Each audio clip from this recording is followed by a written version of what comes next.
Hi guys, welcome to my channel again.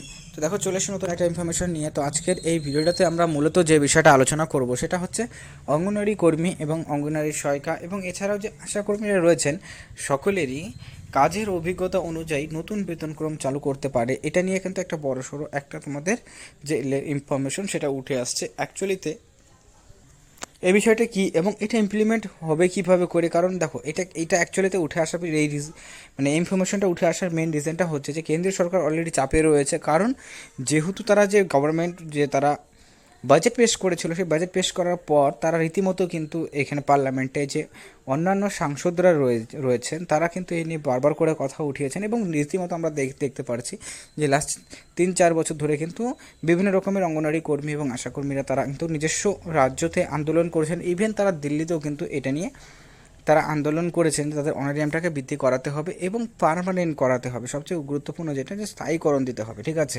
কারণ এই এক্সামিনেশনটা মানে এই যে তোমাদের এখানে কিন্তু স্থায়ীকরণ না দিয়ে তোমাদের কিন্তু চুক্তিভিত্তিক কর্মী হিসাবে কিন্তু অঙ্গনওয়াড়ি কর্মীদেরকে এখানে দেওয়া হয়, মানে পোস্টটা, ঠিক আছে। যার জন্য কি অঙ্গনওয়াড়ি কর্মীদের অনারিয়ামটা খুবই কম। তো এই ক্ষেত্রে যে কাজের অভিজ্ঞতা অনুযায়ী নতুন বেতনক্রম, এটা কেন্দ্র সরকারের নতুন স্কিম যেটা থ্রুতে অঙ্গনওয়াড়ি কর্মীরাও ইনক্লুড হতে চলেছে। সেটা কি, সেটা আলোচনা করব। আর এছাড়াও তোমাদের ইনসেন্টিভ নিয়ে একটা নতুন আপডেট উঠে আসছে যে ইনসেন্টিভ কবে পেতে পারো। তো ডিটেলসটি দেখার জন্য অবশ্যই ভিডিও শেষ পর্যন্ত দেখবে। আর যদি তোমাদের ভিডিওটা ভালো লাগে লাইক করবে, চ্যানেল নতুন থাকলে চ্যানেলটিকে সাবস্ক্রাইব করে রাখবে। এবং তো চলো সময় না করে মেন বিষয়টা ভিডিওতে আলোচনা করা যাক। তো দেখো, সো প্রথমত বলে দিচ্ছি যে এখানে কাজের অভিজ্ঞতা বলতে কী বোঝানো হচ্ছে। কাজের অভিজ্ঞতা বলতে যে সমস্ত কর্মী যারা রয়েছে, মনে করো 10 বছরও রয়েছে, তারা হচ্ছে কাজ করছেন, বা 5 বছর প্লাস যারা কাজ করছেন, ঠিক আছে। কারণ এগুলো রিক্রুটমেন্ট হতে হতে মনে করো 5 বছর 10 বছর পরে পরে রিক্রুটমেন্টগুলো হচ্ছে। আর এখানে সবচেয়ে গুরুত্বপূর্ণ যেটা যে 50% প্রমোশন এর যে ক্যান্ডিডেটগুলোর কথা বলা হয়েছিল, সেটা কিন্তু অনেকটা জায়গায় অনেক রাজ্যতে মানা হয় না। এটা একটা কোশ্চেন অবশ্যই রয়েছে।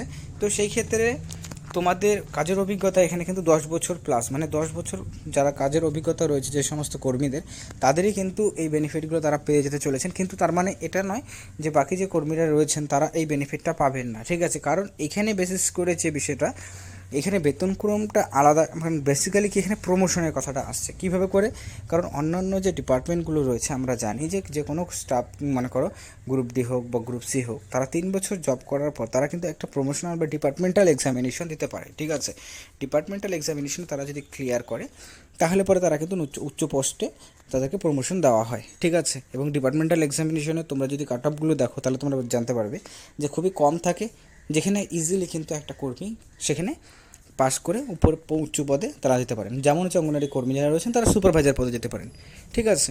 কিন্তু সেইটাকে কিন্তু আমরা দেখি যে এটা কিন্তু তেমন করে জিনিসটা মানা হচ্ছে না, বা সেরকম করে ফ্যাসিলিটিস আর 50%-এর যে রিজার্ভেশনের ব্যাপারটা বলা হচ্ছে, সেটা কিন্তু মানে টোটাল পোস্টে যতগুলো ভ্যাকেন্সি বের হবে, সেই ভ্যাকেন্সির 50% পোস্ট হচ্ছে কর্মীদের জন্য। এটা অফিসিয়াল নোটিফিকেশন কেন্দ্র সরকার দ্বারা অলরেডি দেওয়া হয়েছে এবং অলরেডি সেটা আছে, তোমরা চাইলে সেটা দেখে নিতে পারো, ঠিক আছে। কারণ কিন্তু সেটা ইমপ্লিমেন্ট হচ্ছে না, সেটা ইমপ্লিমেন্টটাও কিন্তু হতে পারে। এবং এই ক্ষেত্রে কর্মীদের এক লাফে বেতনক্রমে পরিবর্তন আসতে চলেছে। এবং এই ক্ষেত্রে তারা 17 থেকে 18 হাজার টাকা যে বেসিক পে রয়েছে, সেই টাকাটা তারা কিন্তু পেয়ে যাওয়ার সম্ভাবনাটা প্রবল রয়েছে। এখন এটা কবে থেকে লাগু হতে পারে? 2024-এ কিন্তু এটা লাগু হওয়ার যে প্রবণতা রয়েছে সেটা কিন্তু বেশি, ঠিক আছে। কারণ এই 2024-এ কিন্তু অনেকগুলো চেঞ্জেস আসতে চলেছে। গভর্নমেন্ট মানে যে গভর্নমেন্ট সরকার, মানে যে সরকারি 4 জনের মধ্যে তোমাদের হচ্ছে ইলেকশনের রেজাল্টের পর সরকার গঠন করুক না কেন, তারা কিন্তু অবশ্যই অঙ্গনওয়াড়ি কর্মী আশা কর্মীদের ওপর জোর অবশ্যই দিতে চলেছে।